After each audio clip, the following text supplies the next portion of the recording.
नमस्ते, मैं डॉक्टर कानुप्रिया सिंह नवी मुंबई से, practicing as a chief dental surgeon and my own clinic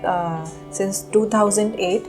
and आज हम डिस्कस करते हैं ओरल कैंसर के बारे में, जो कि काफ़ी लोगों के बीच में एक डर पैदा हो जाता है। कोई भी ज़ख्म मुंह में अगर वो देखते हैं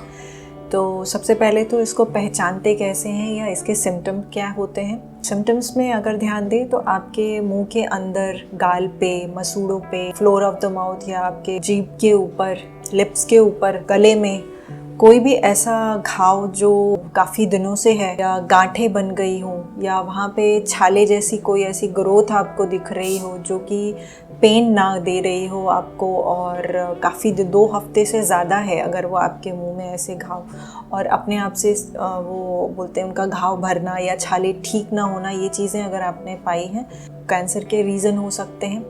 उसके अलावा वाइट पैचेस या लाल पैचेस आपके मुंह के किसी भी हिस्से पे, जीभ पे, गाल पे या मसूड़ों के ऊपर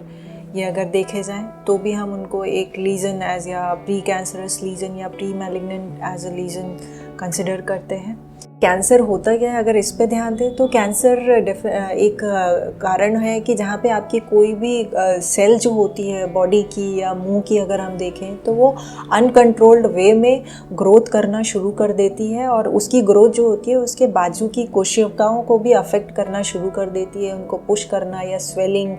या छाले जैसी ऐसी चीज़ों में डेवलप करना शुरू कर देती है। और वो अनकंट्रोल को डेफिनेटली अगर सर्टेन लिमिट में है,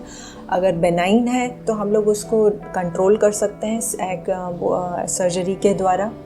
या फिर अगर वो मैलिग्नेंट हो गई, एक स्टेज जब भी आती है कैंसरस सेल्स की ग्रोथ एक लोकल एरिया से इन्वेड करना शुरू कर देते हैं, आपके बॉडी के दूसरे सिस्टम्स में भी इन्वेड करना शुरू कर दिया, तो ये आपके प्राण के लिए या जान के लिए घातक हो सकता है।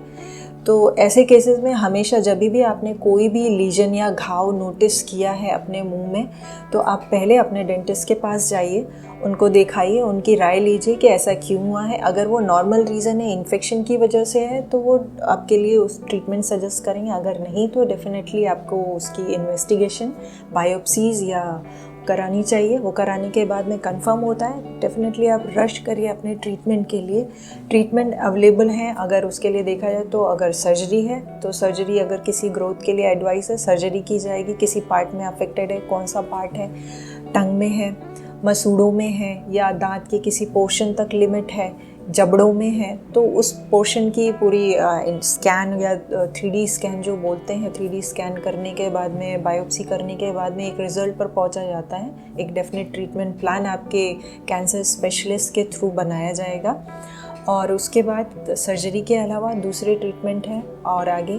मेडिकेशंस के थ्रू, रेडिएशंस के थ्रू, कीमोथेरेपी के ज़रिए ये चीज़ें कंट्रोल में करी जा सकती हैं। अब ऐसी चीज़ों में सक्सेस रेट कितना होता है ये तो डिपेंड करता है कि कैंसर कौन सी स्टेज का है। तो ये सारे रीजंस और जानकारी लेने के बाद में आप या आपकी फैमिली में मेंबर में कोई भी ऐसा अफेक्टेड आप देख रहे हैं या आपके फ्रेंड्स में, तो मैं आपको डेफिनेटली एडवाइस करूँगी कि डॉक्टर के पास जाएँ, उनको दिखाएं, जो टेस्ट हैं उनके द्वारा बताए गए उनको इग्नोर मत करिए, टाइम पे कराइए। टाइम पे कराने के बाद में आपके पास जो भी ऑप्शंस ट्रीटमेंट के लिए अवेलेबल हैं उनको ज़रूर 100% तरीके से फॉलो करिए। और जहाँ तक हो सकता है अगर आपके स्मोकिंग या टबैको चूइंग या अल्कोहल वगैरह की ये आदत है किसी में भी, तो मैं डेफिनेटली एडवाइस करूँगी कि जितनी जल्दी हो सके उसे छोड़ दें ताकि ये सिम्टम्स डेवलप ना हो। और ऐसा करने के बाद में भी कुछ लोग होते हैं जो बोलते हैं कि नहीं, इतने सालों से तो नहीं हुआ तो अभी क्या होगा। तो ये एक महज चांस है, इस पे ना लें, क्योंकि ये सेल्स का इंटरनल रिस्पॉन्स है जो आप अपनी आंखों से देख नहीं सकते। जब भी होगा, कौन सी स्टेज में होगा, ये आपको भी नहीं पता चलेगा। तो इन चीज़ों को सीरियसली लें। जो भी हैबिट्स हैं, अगर ऐसी रिलेटेड हैबिट्स आप में पाई जाती हैं, किसी भी पेशेंट में पाई जाती हैं, उनको एडवाइस करें डेफिनेटली कि ना लें, स्टॉप कर दें, तो उनके परिवार के लिए ज़्यादा हेल्पफुल होगा। ये ज़्यादा सुखी रहेंगे वो डेफिनेटली आगे के आने वाले टाइम में। Thank you so much.